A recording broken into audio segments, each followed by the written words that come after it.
Salam Bapak Ibu Saudara yang dikasihi Tuhan, mari kita berdoa sebelum mendengarkan renungan firman Tuhan.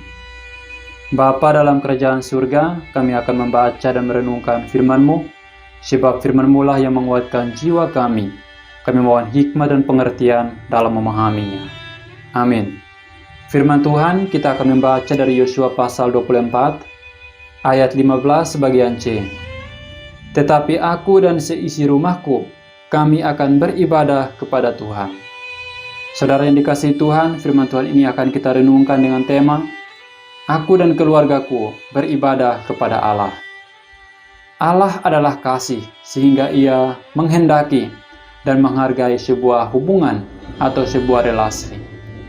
Kalau kita memperhatikan dalam Alkitab, Allah selalu mengidentifikasikan dirinya dengan istilah-istilah dalam keluarga, seperti Bapa, anak, anak-anak.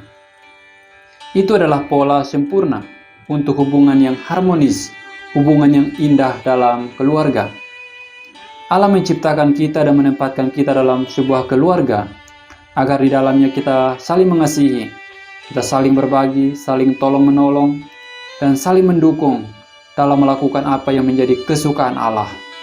Apa yang menjadi kesukaan Allah? Allah ingin agar setiap anggota keluarga sungguh-sungguh memberi diri, mempersembahkan diri kepada Tuhan. Kalau kita membaca dalam Yosua pasal 24 ayat 14 sampai ayat 16, ini adalah khotbah Yosua yang terakhir di hari tuanya. Yosua menyampaikan tantangan dan dorongan agar umat Tuhan beribadah kepada Allah. Dan hal itu dimulai dari komitmen Yosua bersama anggota keluarganya. Ada 3 hal mendasar tentang ibadah yang dikehendaki oleh Allah bagi setiap keluarga.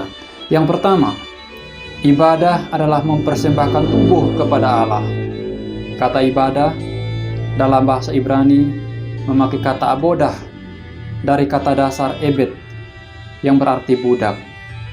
Ini menggambarkan sikap seorang budak yang tidak punya hak lagi atas dirinya sendiri, melainkan sepenuhnya menjadi milik tuannya.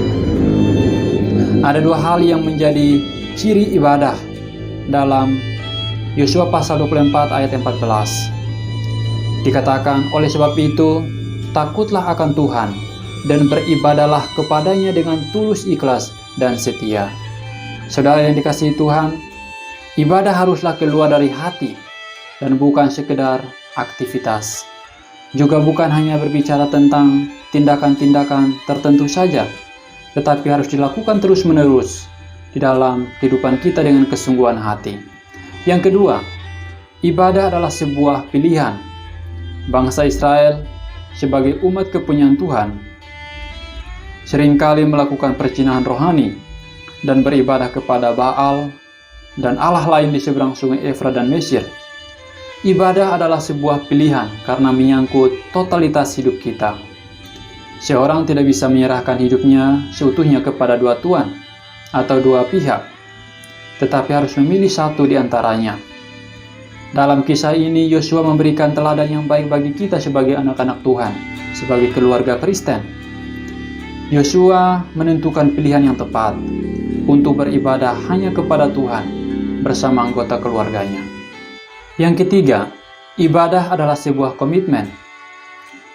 Ayat 25 menjadi bagian yang menarik karena Yosua mengikat sebuah perjanjian. Isi perjanjiannya adalah ketaatan untuk beribadah kepada Tuhan. Ketaatan mendatangkan berkat. Sebaliknya, ketidaktaatan mendatangkan kutuk.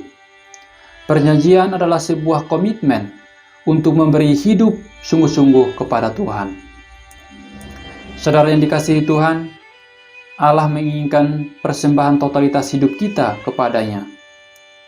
Apapun status kita saat ini, apapun situasi yang kita alami saat ini, Allah ingin agar kita sungguh-sungguh mengambil keputusan untuk beribadah hanya kepada Tuhan dan bukan kepada yang lain. Mengapa demikian? Karena Allah ingin memberkati kita. Allah ingin memberkati keluarga kita. Ada sebuah pertanyaan refleksi bagi kita. Sudahkah aku dan keluargaku beribadah kepada Tuhan dengan kesungguhan hati dalam segala situasi? Biarlah pertanyaan ini menjadi pertanyaan refleksi bagi kita, agar kita mengoreksi diri di hadapan Tuhan, dan kita sungguh-sungguh mengambil komitmen untuk bersekutu dengan Tuhan bersama anggota keluarga. Mari kita berdoa. Bapa dalam kerajaan surga, kami bersyukur untuk firman-Mu, yang kembali mengingatkan kami, agar kami sungguh-sungguh mempersembahkan tubuh kami kepada Allah, dan kami memiliki sebuah komitmen untuk terus beribadah kepadamu, apapun situasi dan kondisi yang kami alami. Sebab kami percaya bahwa ketaatan kami dalam melakukan kehendak-Mu mendatangkan berkat bagi kami. Terima kasih ya Tuhan. Terpujilah Engkau dalam nama Yesus. Amin. Demikianlah firman Tuhan. Tuhan Yesus memberkati.